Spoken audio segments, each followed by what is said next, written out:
সন্ধি তোমার মতো করে নয়, সন্ধি আমার মতো করে নয়, সন্ধির যোগের দুই পাশে মিনিংফুল হতে হয়। সুপ্রিয় শিক্ষার্থীরা, সবাইকে বাংলা সম্ভারের আরো একটি নতুন ক্লাসে স্বাগত। বাংলা সম্ভারের আজকের ক্লাসে ব্যাকরণের খুব গুরুত্বপূর্ণ একটি টপিকস নিয়ে আমরা আলোচনা করতে যাই, যেটাতে আমরা অনেকে ভয় পাই, দ্বিধান্বিত হয়ে প্রশ্নের অ্যান্সার করতে গিয়ে ভুল করে বসি। কিন্তু আমরা খুব শর্ট টেকনিক এবং সহজভাবে বাংলা সম্ভারের আজকের ক্লাসে আমরা শিখব, সেটা হচ্ছে সন্ধি। এই সন্ধি করতে গিয়ে আমরাই বিচ্ছেদ করতে গিয়ে নিজেরাই বিচ্ছিন্ন বিচ্ছিন্ন হয়ে যাই অনেক সময়। তাই সন্ধি শিখবো আমরা সহজভাবে।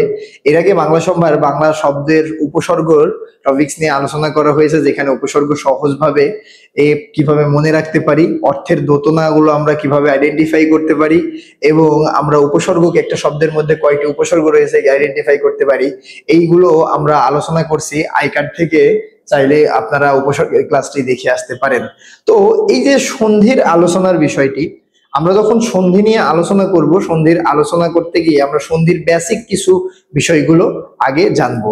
তার আগে সবার কাছে একটি রিকোয়েস্ট থাকলো, বাংলা সম্ভারে যদি আপনি প্রথমবার এসে থাকেন তাহলে সাবস্ক্রাইব করে পাশে থাকা বেল আইকনটি বাজিয়ে দিবেন, যাতে বাংলা সম্ভারের প্রতিটা ক্লাস আপনার কাছে পৌঁছে যায় সবার আগে। সো আমরা এখন আলোচনায় যাব সন্ধি। সন্ধির আলোচনায় আমরা সর্বপ্রথম সন্ধির বেসিক কিছু বিষয়গুলো নিয়ে আমরা কনসেপ্ট ক্লিয়ার হব, তাহলে আমাদের সন্ধির আলোচনা বা সন্ধি পরবর্তীতে সহজ হয়ে যাবে। যেমন আমরা এখানে দেখি সন্ধি শব্দটা, প্রথমে আমাদের যেটা দেখতে হয় সন্ধি শব্দ। এখন এই সন্ধি শব্দটা বাংলা ব্যাকরণের, সন্ধি বাংলা ব্যাকরণের কোথায় আলোচিত হয়? সন্ধি বাংলা ব্যাকরণের ধ্বনি তত্ত্বে আলোচিত হয়। কোথায় আলোচিত হয়? ধ্বনি তত্ত্বে আলোচিত হয়। ধ্বনি তত্ত্বে আলোচিত হয় সন্ধি। এখন এই যে সন্ধি এর কাজ কি কি নিয়ে? সন্ধি দুইটি ধ্বনির মিলনকে সন্ধি বলে। কি বলে? দুটি ধ্বনির মিলনকে সন্ধি বলে। ধ্বনির মিলনকে সন্ধি বলে। মিলনকে সন্ধি বলে। তাহলে সন্ধি যেহেতু ধ্বনি নিয়ে কাজ করে, তাহলে তার কারণে সন্ধি বাংলা ব্যাকরণের কোথায় আলোচিত হয়? বাংলা ব্যাকরণের ধ্বনি তত্ত্বে আলোচিত হয়। দুইটি সন্নিহিত ধ্বনির মিলনকে কি বলছে? সন্ধি বলে। তাই সন্ধি বাংলা ব্যাকরণের কোথায় আলোচিত হয়? ধ্বনি তত্ত্বে আলোচিত হয়। সন্ধি থেকে আমরা পরবর্তীতে আরো যে তথ্য জানবো, তাহলে সন্ধি শব্দের অর্থ আমরা পাইলাম কি? সন্ধি শব্দের অর্থ হচ্ছে মিলন। সন্ধি শব্দের অর্থ কি? মিলন। সন্ধি শব্দের অর্থ মিলন, কিন্তু সন্ধি শব্দের বিপরীত শব্দ কি? সন্ধি শব্দের বিপরীত শব্দ হচ্ছে বিগ্রহ। সন্ধি শব্দের বিপরীত শব্দ কি? বিগ্রহ বা বিচ্ছেদ। বিগ্রহ বা কি? বিচ্ছেদ। সন্ধি শব্দের অর্থ হচ্ছে মিলন, আর সন্ধি শব্দের বিপরীত অর্থ হচ্ছে কি? বিগ্রহ বা বিচ্ছেদ। আর সন্ধি বাংলা ব্যাকরণের কোথায় আলোচিত হয়? ধ্বনি তত্ত্বে আলোচিত হয়। আমাদের প্রশ্ন থাকে, সন্ধি কি সাধিত শব্দ? সন্ধি কি সাধিত শব্দ? এখন এই সন্ধি হচ্ছে সংযোগ ধা যোগ ই সমান কি? সন্ধি। সংযোগ ধা যোগ ই সমান কি? সন্ধি। সন্ধির সমটা হচ্ছে তৎসম উপসর্গ। সন্ধির সমটা কি? তৎসম উপসর্গ। সন্ধির সমটা হচ্ছে তৎসম উপসর্গ। তৎসম উপসর্গ, এটা হচ্ছে তৎসম উপসর্গ। তৎসম উপসর্গ। সন্ধি তৎসম উপসর্গ, তাই সন্ধি শব্দটাকে বলা হয় তৎসম শব্দ। সন্ধি শব্দটাকে কি বলা হচ্ছে? তৎসম শব্দ।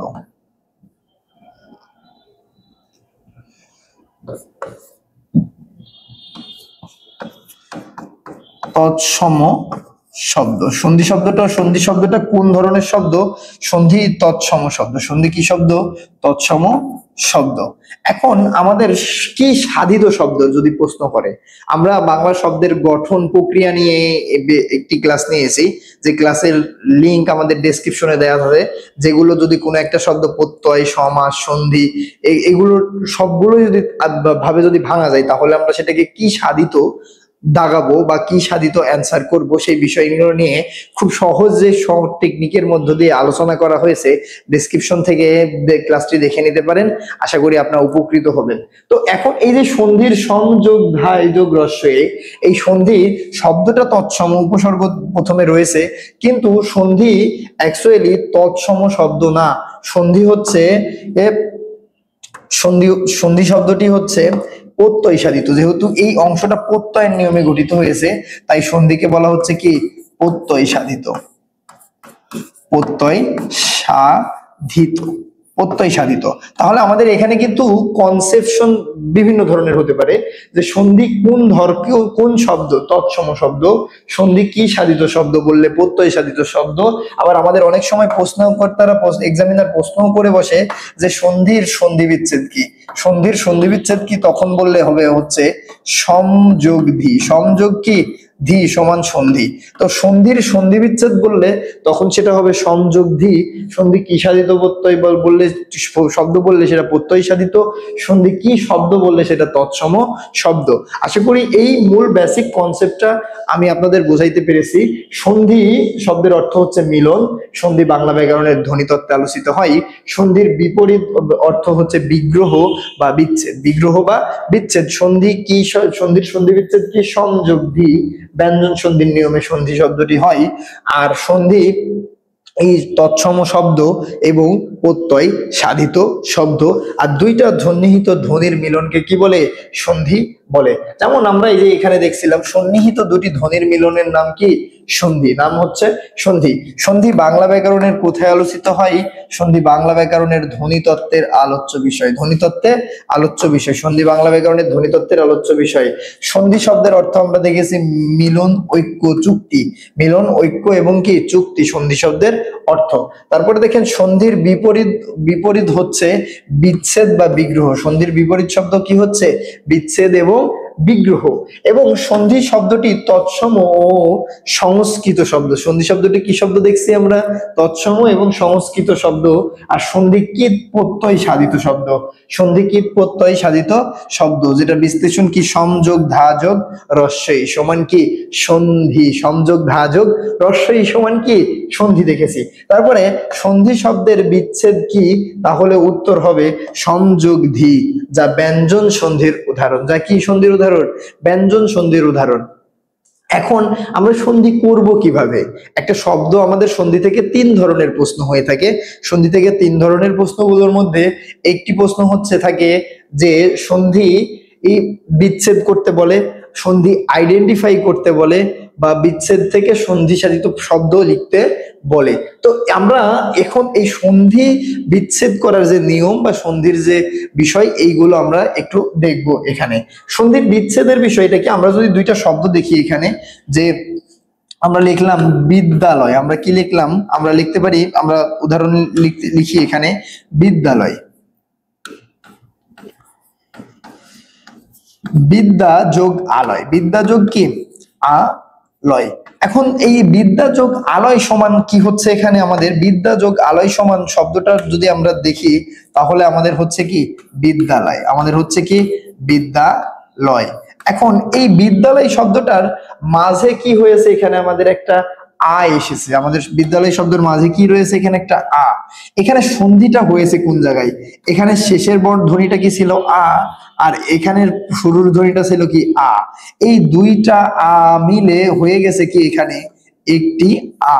তাই সন্ধিকে নিয়ে আমরা প্রথমেই ক্লাসের প্রথমেই শিখছি যে সন্ধি কি, ধ্বনির মিলন। সন্ধি কিসের মিলন, ধ্বনির মিলন। সন্ধি কিন্তু শব্দের মিলন ঘটায় না। সন্ধি দুইটা, এই আর আ মিলে হয়ে গেছে, আ সমান কি হয়ে গেছে, এখানে বিদ্যালয় হয়ে গেছে। কি হয়ে গেছে, বিদ্যালয় হয়ে গেছে। তেমনি ভাবে যদি আমরা আরো উদাহরণ দেখি, আশাতীত, আশা প্লাস অতীত, আশা প্লাস অতীত। তাহলে আমরা আশা প্লাস অতীত দিয়ে আমরা এখানে কি দেখতে পারি, আশাতীত শব্দটা দেখতে পারি, আশাতীত। এখন দেখেন এই আশাতীত শব্দের মধ্যে আমরা যদি বিশ্লেষণ করি, এখানে শেষে কি রয়েছে আ, এখানে কি রয়েছে অ। এই আ আর অ মিলে এখানে কি হয়ে গেছে, আ হয়ে গেছে। কি হয়ে গেছে, আ হয়ে গেছে। তাই সন্ধি দুইটি ধ্বনির মিলন হয়। সন্ধিতে কিসের মিলন ঘটে? ধ্বনির মিলন। এখন সন্ধি কেন বাংলা ব্যাকরণে সন্ধির প্রয়োজনীয়তা কি? এখন সন্ধির প্রয়োজনীয়তা হচ্ছে নতুন শব্দ গঠন।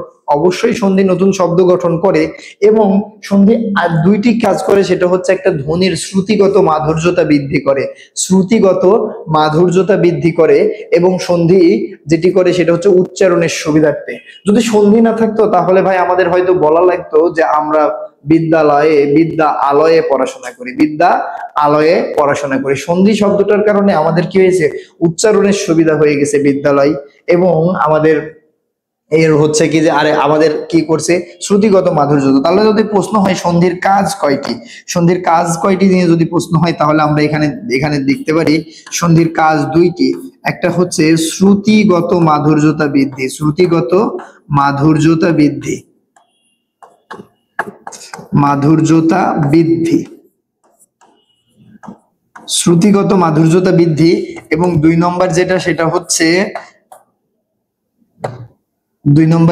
হচ্ছে উচ্চারণের সুবিধা, উচ্চারণের সুবিধা করে। একটা হচ্ছে ধ্বনির শ্রুতিগত মাধুর্যতা বৃদ্ধি করা এবং উচ্চারণের সুবিধা করা। উচ্চারণের কি করা? সুবিধা করা। সন্ধির এই দুইটি কাজ সন্ধি ঘটে থাকে বা সন্ধি করে থাকে এগুলো। এখন সন্ধির তাহলে আমরা করব কিভাবে? সন্ধির বিচ্ছেদ কিভাবে? যখন সন্ধির বিচ্ছেদ সম্পর্কে বলতে হয় তখনই বলতে হয় সন্ধি তোমার মতো করে নয়, সন্ধি আমার মতো করে নয়। সন্ধির যোগের দুই পাশে মিনিংফুল হতে হয়। যোগের দুই পাশে কি হতে হবে? মিনিংফুল হতে হবে। এই মিনিংফুল ছাড়া সন্ধি হবে না। যেমন আমরা যদি এখানে দেখি এই যে বিদ্যা যোগ আলয়, আলয় শব্দের অর্থ কি? এখানে এই শব্দটা যদি আমরা ভাঙি, এই আ থাকার কারণে সন্ধিটা হচ্ছে, তার কারণে আমরা কি এখানে কি ল অন্তস্থ লয় দিলাম। আমরা প্রথমে কি লয় দিই এবং তারপরে এখানে যে বিদ্য দিই। তো এখানে এই যে বিদ্য শব্দের কি অর্থ আছে? তার কারণে আমাদের এই পাশে কি নিয়ে এসেছি? একটা আ নিয়েছি। আর লয় শব্দের তো কোনো অর্থ নেই, তার কারণে এখানে কি নিয়েছি? একটা আ নিয়েছি। আলয় মানে ঘর বা বাড়ি, বিদ্যা মানে বিদ্যা দেওয়া হয় যে ঘরে, সেটাকে কি বলে? বিদ্যালয়। তো তার কারণে সন্ধির দুই পাশে কি হতে হবে? মিনিংফুল হতে হবে। তাই সন্ধি তোমার মতো করে নয়, সন্ধি আমার মতো করে নয়। সন্ধির দুই পাশে কি হতে হয়? মিনিংফুল হতে হয়, মিনিংফুল হতে হয়। তো আমরা আমরা যদি আরো আরো আরো উদাহরণ দেখি, যেমন আমরা যদি রবীন্দ্র শব্দের সন্ধি বিচ্ছেদ করি, রবীন্দ্র। এখন এই রবীন্দ্র শব্দের সন্ধি বিচ্ছেদ করতে গিয়ে আমাদের দেখেন, তাহলে আমাদের শব্দের মাঝখানে দীর্ঘই থাকলে কি সূত্র হয় সেটা আমরা সন্ধিতে শিখবো। কিন্তু এখনকার কনসেপ্টটা দেখেন, এখনকার কনসেপ্টটা কি যে এই যে রবীন্দ্র শব্দের আমরা দীর্ঘই থাকলে যে কি সন্ধি হয় সেটা করব। তার কারণে আমরা এখানে কি দন্তান নয় দ লিখবো। এখন তারপরে আর এখানে কি লিখবো? র আর ব লিখবো। কিন্তু এই যে এখানে আমাদের একটা সন্ধির নিয়ম আছে, রস্বই বা দীর্ঘই, রস্বই বা দীর্ঘই থাকলে কি হয়? দীর্ঘই হয়। এখানে আমাদের রস্বই দিলে অর্থ হয় না দীর্ঘই দিলে অর্থ হয়? নিঃসন্দেহে রস্বই দিলে অর্থ হয়, রবি মানে অর্থ আছে। আর এখানে দীর্ঘই দিলে অর্থ হয় না রস্বই দিলে অর্থ হয় রস্বই। রবি যোগ ইন্দ্র, রবি যোগ কি ইন্দ্র সমান রবীন্দ্র, রবীন্দ্র। এখন এই যে সন্ধির দুই পাশে কি হতে হয়? আমাদের সন্ধি বিচ্ছেদ করতে গেলে মিনিংফুল হতে হয়, মিনিংফুল থাকতে হয়। তা আমরা সন্ধির প্রকারভেদ গুলো নিয়ে যদি আমরা একটু দেখি, সন্ধি প্রধানত দুই প্রকার, একটা বাংলা সন্ধি আর একটা তৎসম সন্ধি। একটি বাংলা সন্ধি আর একটা কি তৎসম সন্ধি। বাংলা সন্ধির ক্ষেত্রে বলতে গেলে বলা যায় বাংলা সন্ধি আপনারা মনে রাখতে পারেন, লিখতে পারেন এনসি, নো চেঞ্জ। বাংলা সন্ধিতে কি হয় না? কোনো চেঞ্জ হয় না, যা আছে তাই থাকবে, মাঝখানে যোগ দিয়ে দুই পাশে অর্থবোধক শব্দ আলাদা করে দেবেন।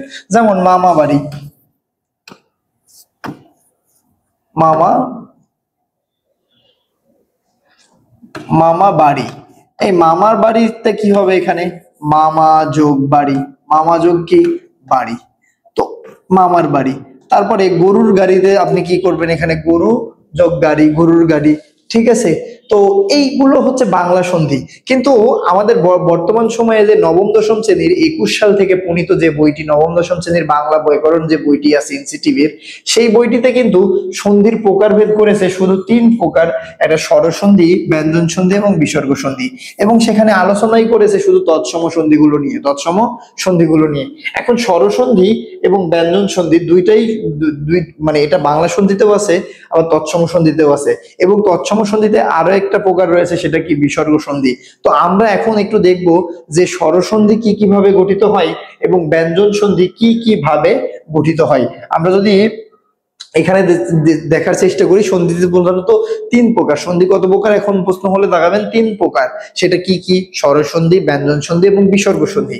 এখন আমাদের এই সন্ধি, স্বরসন্ধি হয় কি কিভাবে আমরা যদি একটু দেখি। স্বরসন্ধি, স্বরসন্ধি হয় কি কিভাবে এবং ব্যঞ্জন সন্ধি হয় কি কিভাবে। ব্যঞ্জন সন্ধি কোন কোন নিয়মে এই শব্দের সন্ধিগুলো বিচ্ছেদ হয়ে থাকে বা সন্ধিগুলো হয়, আমরা এটা একটু দেখবো কিভাবে সন্ধিগুলো হয়। তো আমরা এখন যদি আমরা দেখতে চাই, তাহলে আমাদের স্বরসন্ধি গঠনের নিয়ম কিন্তু একটি, আর ব্যঞ্জন সন্ধি গঠিত হয় 3টি নিয়মে। ব্যঞ্জন সন্ধি গঠিত হয় কয়টি নিয়মে? 3টি নিয়মে ব্যঞ্জন সন্ধি গঠিত হয়। তো এখানে যদি আমরা দেখি স্বরসন্ধি গঠনের নিয়মগুলো কি কি, স্বরসন্ধি গঠনের নিয়মগুলো যদি আমরা দেখি, তাহলে আমরা এখানে পাবো যে স্বর প্লাস স্বর, স্বর প্লাস স্বর, স্বরবর্ণ এবং স্বরবর্ণ মিলে যে সন্ধি হয় সেটাকে বলা হচ্ছে স্বরসন্ধি। আর স্বরসন্ধি কয়টা নিয়মে হয়? একটি নিয়মেই স্বরসন্ধি গঠিত হয়। আর ব্যঞ্জন সন্ধি যদি আমরা দেখি, তাহলে ব্যঞ্জন সন্ধি 3টি নিয়মে গঠিত হয়। কয়টি নিয়মে? 3টি নিয়মে ব্যঞ্জন সন্ধি গঠিত হয়। ব্যঞ্জন সন্ধি গঠিত হয় স্বর প্লাস ব্যঞ্জন, স্বর প্লাস কি? ব্যঞ্জন, এই একটি নিয়মে গঠিত হয়। আর দ্বিতীয় যে নিয়মটিতে গঠিত হয় সেটা হচ্ছে কি? ব্যঞ্জন প্লাস স্বর, ব্যঞ্জন প্লাস কি? স্বর। আর তৃতীয়ত যে নিয়মটিতে গঠিত হয় সেটি হচ্ছে ব্যঞ্জন প্লাস কি? ব্যঞ্জন, ব্যঞ্জন প্লাস ব্যঞ্জন মিলে কি হয়? ব্যঞ্জন সন্ধি গঠিত হয়। তো এই যে বাংলা ব্যাকরণের সন্ধি 3 প্রকার, স্বরসন্ধি, ব্যঞ্জন সন্ধি, বিসর্গ সন্ধি। তো আমরা এই যে স্বরসন্ধি, ব্যঞ্জন সন্ধি এবং বিসর্গ সন্ধি কয়টি কয়টি করে ব্যঞ্জন স্বরসন্ধি একটি উপায়ে নিয়মে এবং ব্যঞ্জন সন্ধি 3টি নিয়মে গঠিত হয়। তো এই হচ্ছে আমাদের সন্ধি গঠনের। তো আমরা সন্ধির বেসিক বা মূল যে কনসেপ্ট, এই কনসেপ্ট গুলো নিয়ে আমরা আজকের ক্লাসে আলোচনা করছি। নেক্সট ক্লাস থেকে আমরা দেখবো স্বরসন্ধি, যে স্বরসন্ধি, ব্যঞ্জন সন্ধি এবং বিসর্গ সন্ধি কিভাবে আমাদের সন্ধি বিচ্ছেদ করতে হয়। আমরা পরবর্তী ক্লাসগুলো আমাদের ডেসক্রিপশনের লিঙ্কগুলো পেয়ে যাবেন, এবং আমরা পরের ক্লাসে আলোচনা করব স্বরসন্ধি নিয়ে। আজকে এই পর্যন্তই। ধন্যবাদ এতক্ষণ আমাদের সাথে থাকার জন্য।